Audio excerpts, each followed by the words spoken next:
From ancient battlefields to modern warfare, one thing has remained constant: the brutal symphony of war, orchestrated by strategy. It's the invisible hand that shapes armies, dictates movements, and ultimately determines who writes history. Over the next 10 minutes, we'll dig into the trenches of military thought and unearth 10 of the most impactful strategies ever unleashed on the world. Buckle up, because we're diving into a world where cunning and ruthlessness often mean the difference between glorious victory and utter annihilation. From ancient battlefields to modern warfare, every great military victory has one thing in common: strategy. In the next 10 minutes, we're going to break down the key war strategies that have shaped the world and show you how they work. Quick, clear, and to the point.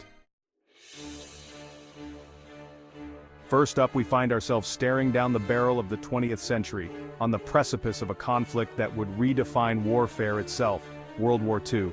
From the ashes of the Great War, Germany rises, wielding a new and terrifying doctrine: Blitzkrieg, the lightning war.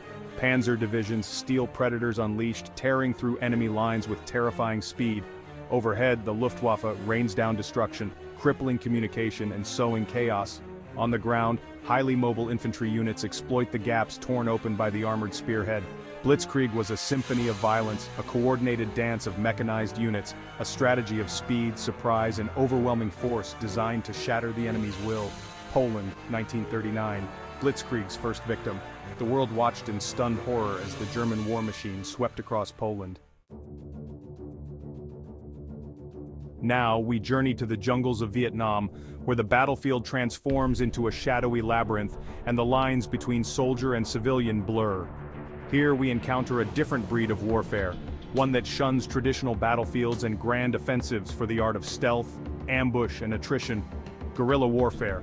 Imagine this: you're a soldier, not in a crisp uniform, but blending in with the environment, a phantom among the trees.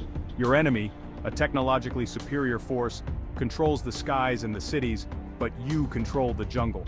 You strike from the shadows, ambushing patrols, sabotaging infrastructure, then melting back into the foliage, leaving the enemy to grapple with the demoralizing reality of fighting a ghost.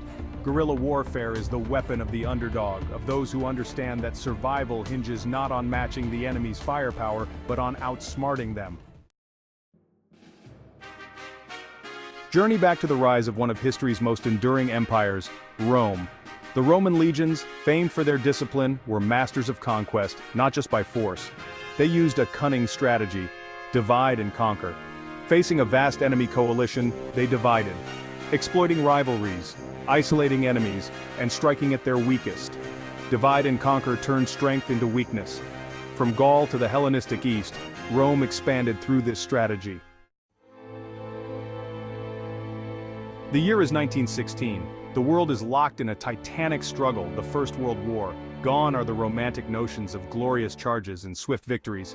In their place, a new kind of horror has emerged, a grinding attritional war fought not for territory but for yards of mud and the will to endure unimaginable suffering.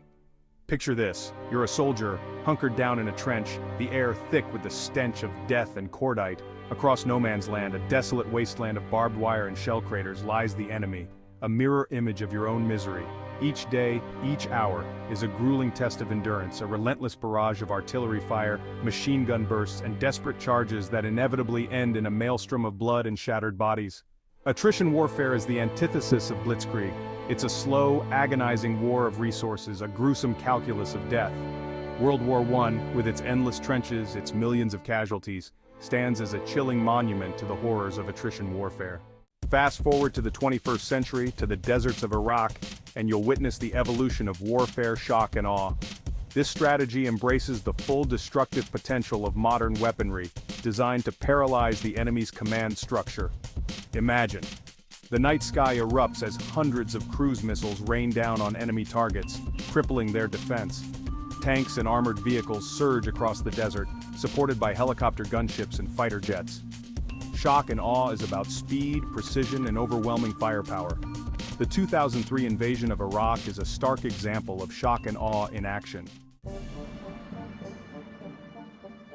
Let's step back in time once more, to the age of Napoleon Bonaparte, a military genius who redefined warfare with his innovative tactics and understanding of battlefield maneuver.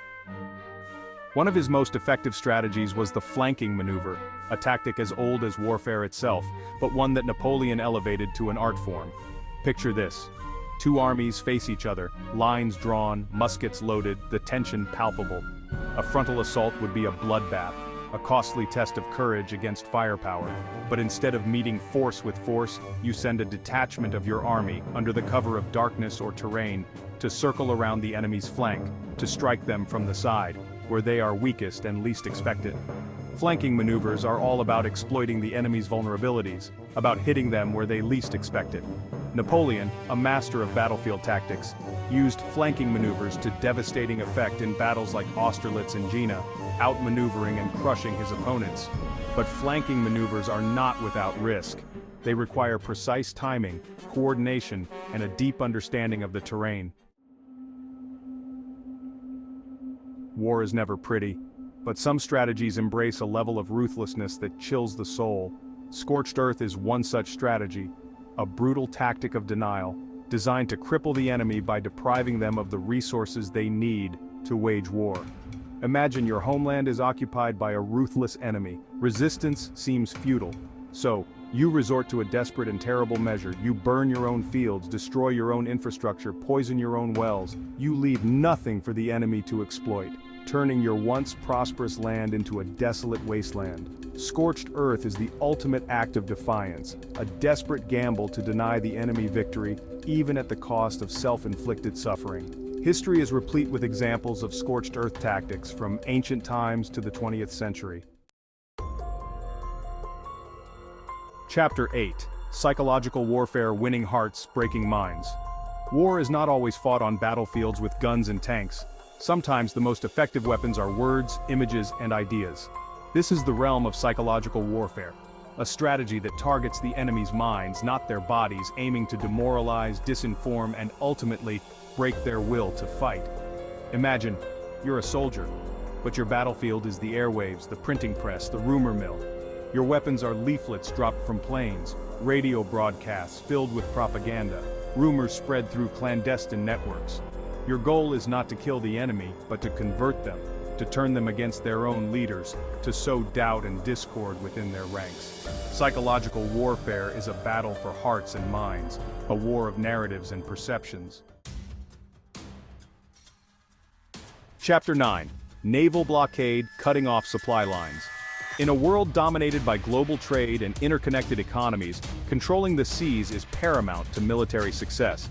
And one of the most effective ways to cripple an enemy's war effort is through a naval blockade, a strategy that strangles their economy and war machine by cutting off vital supplies. Imagine this: your island nation, heavily reliant on imports, finds itself cut off from the rest of the world.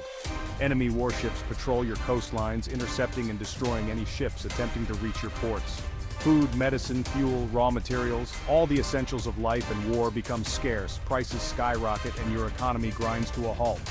Naval blockades are a slow, agonizing form of warfare, a war of attrition waged against an enemy's infrastructure and morale. Chapter 10. Hybrid Warfare: The Future of Conflict. As technology advances at an unprecedented pace, the lines between war and peace, between soldier and civilian, become increasingly blurred. Welcome to the age of hybrid warfare, a new and constantly evolving form of conflict that blends conventional military force with cyber warfare, disinformation campaigns, economic pressure, and political subversion. Imagine this: your country is under attack, but there are no tanks rolling across your borders, no fighter jets screaming overhead. Instead, your power grid goes down, plunged into darkness by a sophisticated cyber attack. Your banks are paralyzed, financial transactions grind to a halt, and your currency plummets in value.